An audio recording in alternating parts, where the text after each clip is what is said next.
Hi, my name is Andrew Poles. I'm the founder and CEO of Andrew Poles Executive Coaching. And today on this video, I'm going to talk to you about how to master the skill of influence.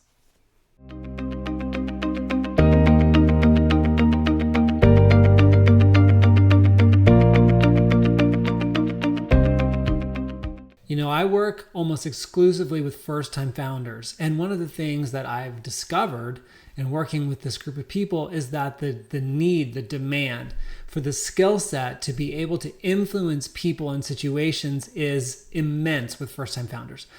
And what I mean by that is, for example, you have to be able to influence people to raise money, right? You have to be able to influence people to recruit and attract key talent. And once you've attracted and onboarded that talent, you need to be able to influence those people to line up behind your vision, behind certain projects, behind certain KPIs you want people to hit.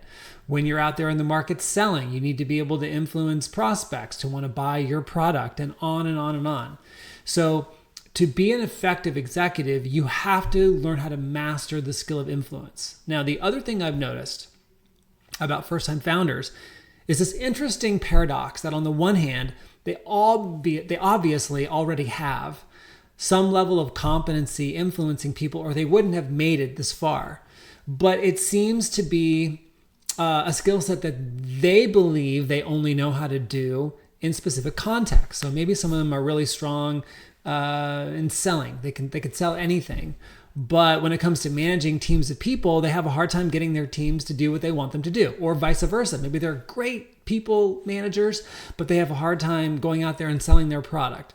So the interesting thing about that is that the neuroscience of influence and how influence works is the same regardless of who you're trying to influence, in what context, in what role you each play. So many times what you need to do if you find yourself in the situation where you feel like you're strong influencing people in one situation and not another is learn what it is you already know that you are applying in one domain and how to therefore then apply it in a different domain. So the intention of this video is to give you the fundamental principles of influence, how influence works and how to use it, so that you can take the skill set you've already built and understand it in a better way, in a more detailed way, so then you can then apply it in any situation and with any group of people. So to start off with, let's just talk about what I mean when I use the word influence, because the word influence gets used a lot in a lot of different situations and contexts, and sometimes it's not a very desirable thing. For example, we talked about influence of maybe the Russians in the election of 2016, So people talk about influence as sometimes having a nefarious connotation. Maybe it includes some idea of manipulation. So for the purposes of this video, let's define influence a different way so that it's something that everyone could be interested in and get lined up behind, because it's an ethical phenomenon. So this is going to be my suggested definition. It's not the right definition. It's not the true definition. It's just a super useful one in business. So I think about influence as a process. Okay, so influence is a process that uses language and images to alter the way someone thinks and therefore acts, and therefore by acting in a new way produces a result that wasn't going to happen otherwise. So said another way, influence is a process that includes conversations and images where someone's mind changes in such a way that they take an action they weren't going to take, and by taking that action, a result gets produced that wasn't just going to happen on its own. That's what I mean by influence. Now, I also want to include in the definition that process is transparent and humane and always leads to win-win outcomes. Okay, so for the purposes of this video, we're talking about a type of influence or a process for influencing people that is transparent, non-manipulative, and humane, and that leads to a win for everyone involved. So that's the kind of influence that I am going to be talking to you about. All right, so let's just jump right in. So to influence someone, you need to get them to act in some way that they weren't already going to act. That's the simplest way to say it. Now, to know how to do that, you need to understand why people act the way they do. And this always blows my mind when I'm working with my clients who want to influence someone, is that they don't actually have a good answer to the question, well, why do people act the way they do ever? And people will come up with things that are relevant, like, well, it has to do with maybe their mood in the moment, or it has something to do with the way they were raised, or their values, or maybe the culture in which they were raised, etc. So people have a myriad of, let's just call them factors that need to be taken into consideration. And although they may be all relevant, what I just said, all be relevant, it is very hard for you to be in a conversation with someone and think about, well, where were they raised, and what is their religious upbringing, and what are their values? I mean, that is just way too much. We need something simpler. So consider this. This makes things super simple, and it takes into account all those factors. And that is that the way the human brain works is that the human brain is constantly taking inputs, whether those inputs are visual, tactile, conversational, so it's contextual input, and it's putting it through this matrix of interpretive functions. And what it spits out on the other side of that is a particular view and experience of the world. And there's no getting around this for human beings. We don't have direct access to the world. We can only experience the world through this matrix of meaning that our brain presents us with. So people have a view and an experience of the world that for them actually is the world. So in other words, you and I don't walk around actually experiencing life like, well, I just have a particular view of myself. It's not the whole picture. I'm probably wrong half the time. It isn't that interesting. No, you just wake up and you're like, I suck at this thing, or I'm great at this thing, or I should be more like so-and-so. Or when you look at other people, you think, well, they're really, this, that, or the other thing. So we have this sort of shortcut our brain gives us to understanding all this data by coming up with conclusions and interpretations that actually experientially don't show up for us like interpretations. They just like, that's the way it is. It's a good guitar. It's a bad guitar, right? It's the right guitar. It's the wrong guitar. Well, there's no good or bad in the guitar. But for me, if I see it as a good guitar, all of my thoughts are correlated with that, and the way I interact with it is correlated with that.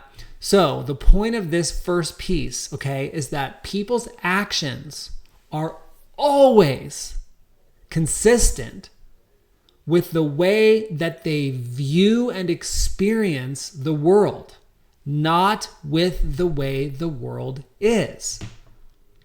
And my favorite example to illustrate this when I'm going through this with someone in person is, think about communication, okay?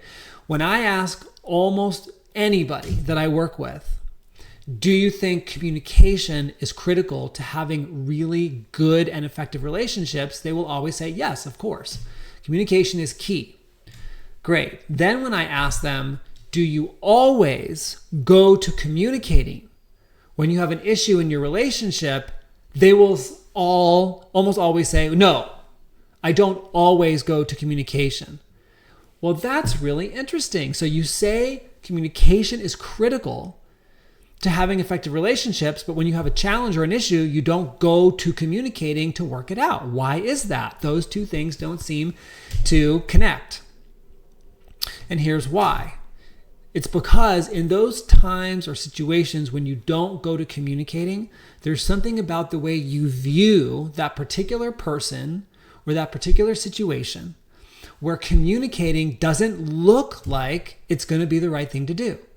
So, for example, let's just say it's with your co-founder. You may think, oh gosh, if I tell my co-founder about this thing, they're going to get really pissed off, or they may want to separate, and that could cost us the company, or it could be with a key employee. You may think if I tell them this feedback that they really need, they might quit, and I can't afford to lose them. So when your view and experience of the situation makes communicating look like a problem, then you won't communicate, even though you would swear that you think communicating is critical and maybe even the best way to work through things in relationships. So it isn't what we think we know or what we think we believe or what we think we value that is motivating our behavior. It is quite simply, in any given moment, the way someone views and experiences what they're looking at will be a perfect match with how they act towards that thing. So people's actions always make sense if you know their point of view. This is a simple way to say it. People will always act consistently with that point of view and that experience. And they will never not do that. That is an inviolable rule for people who are mentally well anyway. They will never act in a way that is inconsistent with how they see the world. Because why? Because for them, the way they see the world is the world. That's just the way our brains work. Now, the good news of this is that makes influence really simple.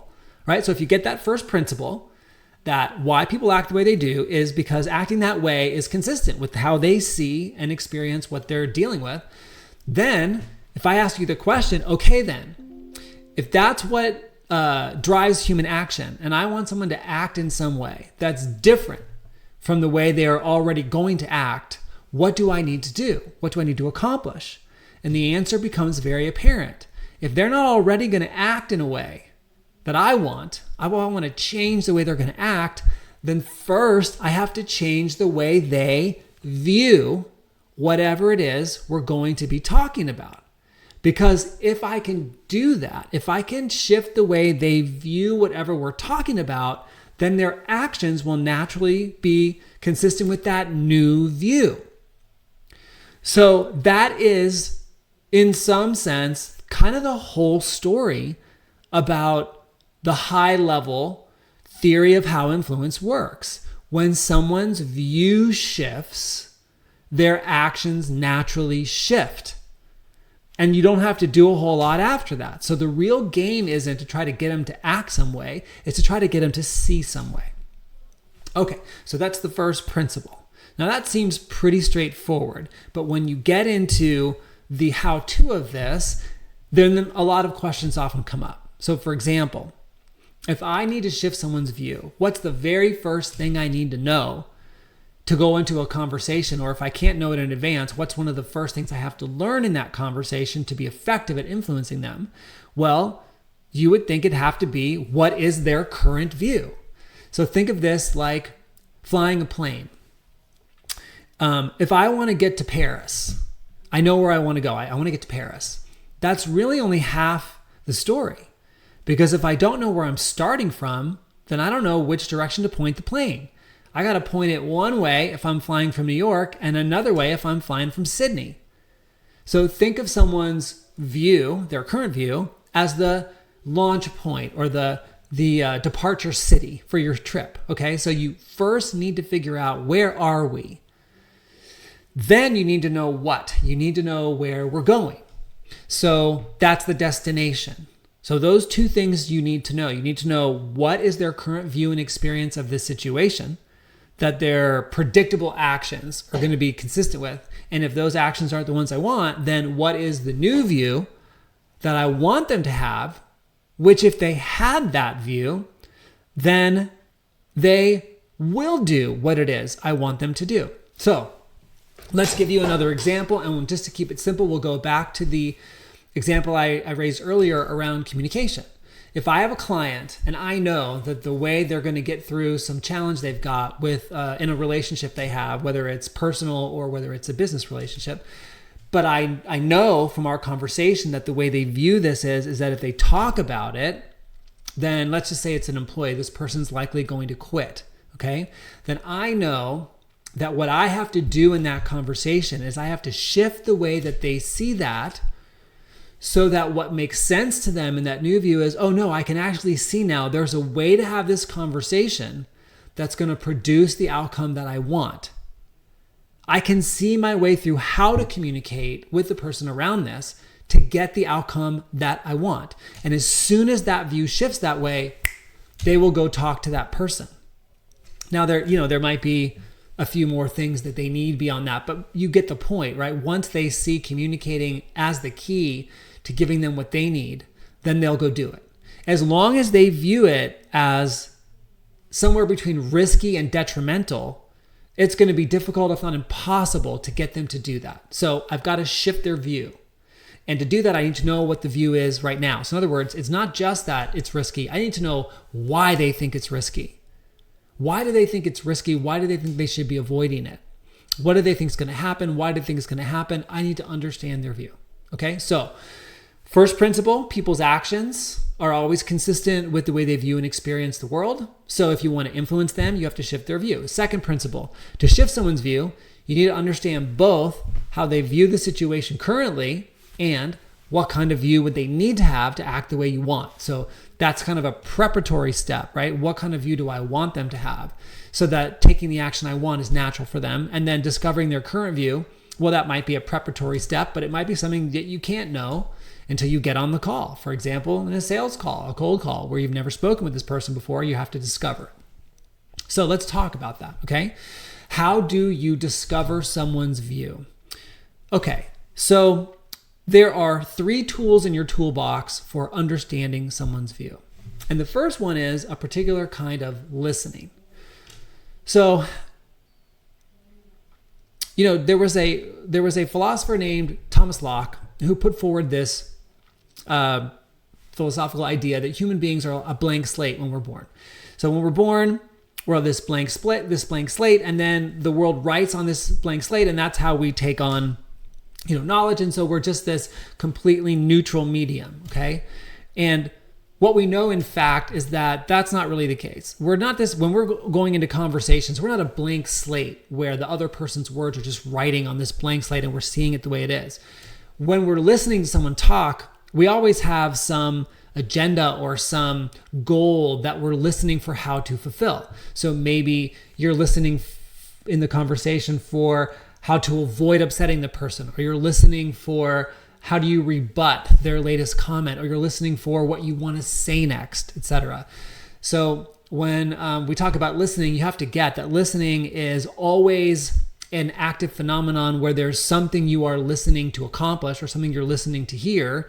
It's not a blank slate phenomenon. So the kind of listening that will allow you to discover someone's view is to listen in order to understand or empathize.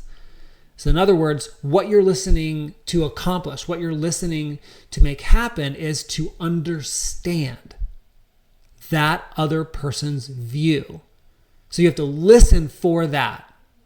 Now, that's one tool, which is how you listen. And you can practice that all the time, by the way, constantly listening to understand someone's view. But in addition to that, there are kinds of questions that you can ask when you're not sure about something in the conversation that will help you clarify their view based on what they say. So for example, in the communication challenge that we talked about before, if I can hear the person's concerned about communicating, I need to understand more about, okay, what specifically are they concerned about? And maybe I can't hear that in what they're saying. I can just hear that they're resisting talking because they're afraid of something. And I might ask them, are you worried about something if you do talk about this? And then they'll get clear. Yes, I am. And then I can ask them, okay, what is that? What are you afraid will happen? So then they might say something like, well, I know myself. When I get into these conversations, I tend to get aggressive because I'm feeling afraid. And when I get afraid, I get aggressive. And when I get aggressive, things don't go well. And I'm afraid I'm going to piss the person off and they're going to leave. Now, see, if I don't ask the question, I don't know that. And if I'm not really curious, I'm not going to learn that. I might just make up that they don't want to talk because they think the other person's going to get aggressive. And I'll be on the completely wrong track. So curiosity and asking questions is a key tool for influence. So listening to understand and asking clarifying questions. Okay, so those are the first two. The third tool in your toolbox for this is actually practicing asking yourself the question when you're not even necessarily in conversations, but just in your life, thinking about someone or even thinking about yourself, and asking yourself this question, which is, how does so-and-so see or view this situation that they keep doing X? Like how does my daughter or my son see I don't know, taking out the trash such that they keep, whatever. I'm just making this up, okay? Actually asking yourself that question and really thinking deeply about it, like what would their view need to be for their behavior to make total sense? In other words, if I saw it the way they did, I would do the same thing, okay? So practicing that question throughout your day about yourself and other people will actually train your brain to start being able to see someone else's view. The more you practice it, the more and more quickly you will start to see human beings inside this lens or inside this idea I'm presenting, that everyone has a view of situations, not access directly to the world, but a view of it, and that view is what's driving their action. So if you practice these three things, you will get really facile at being able to see someone's current view. Okay, so what are those three things again? To reiterate, number one, it is listening intentionally in order to understand or empathize with the other person, to be able to see the world through their eyes. Number two, it's asking clarifying questions. So when you start to get a sense of it, asking clarifying questions so you're not making assumptions. Pardon me. And then number three, practicing on your own of looking at yourself and other people through the lens of the question, what is their view that makes sense of how they act? So that you train your brain to start to see this. Okay, so that is how you practice getting good at seeing someone's current view. So that is the launch point of the conversation. Now, the next point is, where are we going, right? So then you need to understand, well, what kind of a view do I want them to have that will naturally lead them to take the action I want them to take? So, in other words, in the case of my hypothetical situation, I want my client to have the view, if I talk to Teddy about this issue, the whole thing is going to get resolved and my relationship with Teddy is going to get stronger. Right? So if they had that view, I'm making this up, they had that view, they're way more likely to talk to Teddy than if they keep the view they've got, which is if I talk about it, the whole thing's going to blow up. So if I could get them to see it like, oh, if I talk to Teddy, the whole thing's going to get worked out and Teddy and I are going to have a better relationship, then they'll very likely go do it. So then the question I have to ask myself is, okay, how do I shift them from their current view of, if I talk to them about it, I'm going to feel afraid, then I'm going to be aggressive, then the whole thing will blow up, to, if I talk to them about it, the whole thing's going to get worked out and Teddy and I are going to get closer. How do I bridge that gap?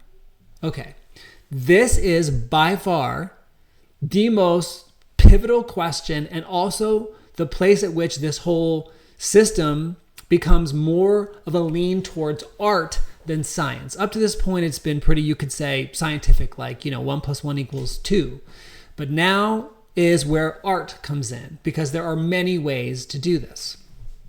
So the principle that I want to give you that I think helps your thinking land on something that will work, that's powerful, is think about how to produce a win-win outcome. How do I have the other person win by doing what it is that I want them to do versus how do I get what I want?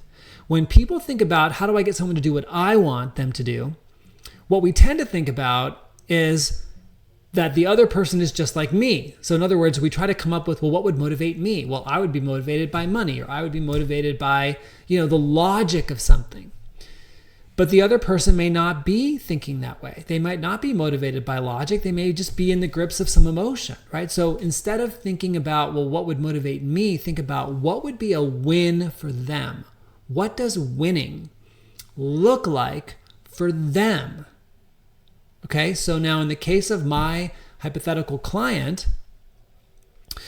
winning for them would be being able to have a difficult conversation and not either A, not becoming aggressive, or B, if they do become aggressive, having set up the situation in such a way that it doesn't blow up, right? So in that case, I might say to my client, hey, listen, we're going to talk about some strategies for how to not get aggressive, but you might get scared. You might start getting a little aggressive. So what if you set up the conversation with Teddy by saying, Teddy, I want to talk to you about this thing, but if I'm being totally transparent and vulnerable with you about this, I'm a little scared to have the conversation because when I talk about things that frighten me, I tend to get aggressive, and I don't like getting aggressive, and it tends to really put people off. And I really, really don't want to put you off. I don't want to get aggressive, but if I start feeling really scared, I might get aggressive and then have to pull myself back. So could you help me out? Just let me know if when we're talking, if I'm starting to get aggressive, just tell me that. And I promise you, if you tell me that, the second you say that, I will correct it because I don't want to be that way. But sometimes I don't notice it or it gets the better of me. So is that okay if we have the conversation and you help me kind of, dial that in? Now, look, for some of my clients, that's really going to work. For some of them, it won't. But, let's say for the sake of this hypothetical argument, it's one of those clients for whom that would work. They may never have thought that they could even set up a conversation and be that vulnerable. So now they can start to see, wow, I've never been that vulnerable with Teddy. If I were that vulnerable with Teddy, I could have the conversation. If I went over the edge a little bit, I could pull it back, or he could help me pull it back and he wouldn't have to take it personally. I can really see a whole new kind of like chapter for myself of being able to lead people and be authentic and just be myself and be honest, but still have the conversations I need to have. So now his view has shifted from I can't trust myself to I can trust myself and Teddy if I set this up well. And if I can do that, I can have this whole new kind of chapter in my leadership. Now my client is way more likely to have that conversation. And look, don't make the mistake of thinking that the real juice of that was the technique of opening up the conversation by saying that vulnerable thing. In this situation, maybe that's the thing that would work, but in other situations, it's not going to be that. That's not like a trick or a technique. It's just one possible way I could shift my client's view to another view inside of which he is way more likely to do the thing that's going to make him effective. Okay? So, that is a very, very simplified view of how influence works. You have to get someone's view. You have to understand what view would allow them to do what you want. You have to figure out how to bridge between those two. And inside of that, there are some things to practice. Practicing listening, practicing empathy, practicing asking questions, practicing understanding how people's actions relate to their view, etc.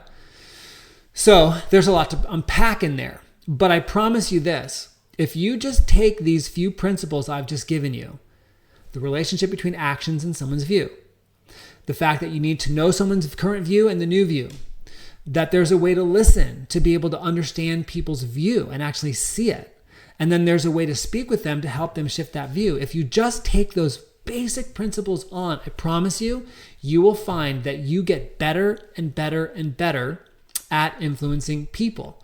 Now, for the sake of keeping this video not short, but not ridiculously long, I'm not going to go into the specific techniques that you can use to shift someone's view. I will do that on a subsequent video, and there are 4 in particular that I'm going to go over that are extremely simple and very powerful, okay?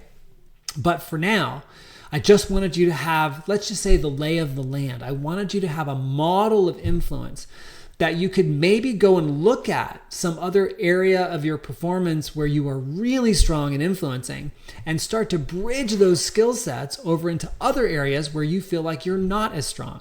And what I have found with the over 10,000 people that I've coached now is that when people start to get these basic connections, they instantaneously have a jump in their ability, their effectiveness to influence people and situations, and to do it in a way that is more connected, humanly connected, and that leads to these win-win outcomes that everyone can feel great about.